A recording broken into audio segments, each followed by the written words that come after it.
The tale of sea salt. Hello everyone. Today, we're diving into the wonderful world of English phrases, specifically the term sea salt. Have you ever wondered what this term really means? Stick around to find out.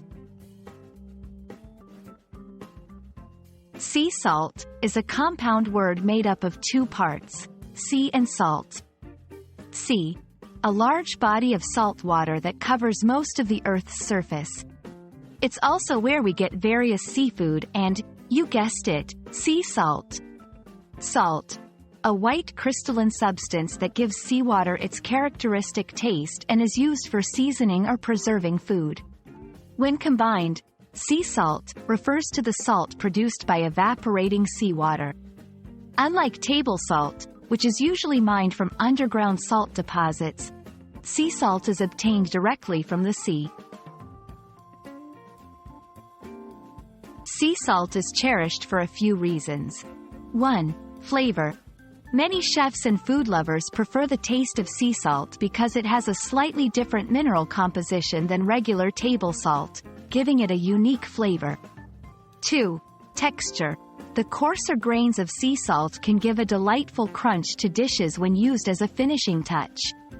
3. Natural.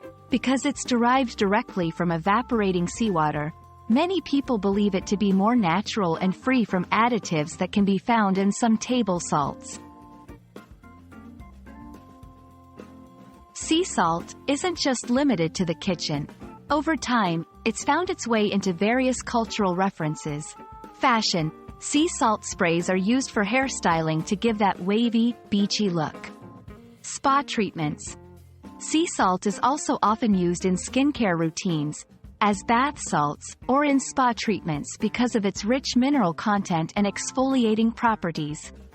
Literature and music. The phrase sometimes appears in literature and music as a metaphor or symbol, often referencing the sea, purity, or naturalness.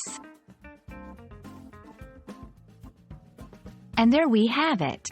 The next time you come across the term sea salt, not only will you think of that delicious flavor enhancer in the kitchen, but also its broader cultural implications.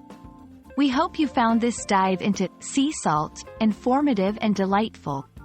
Remember, language is not just about words, but the stories they tell. Until next time, happy learning!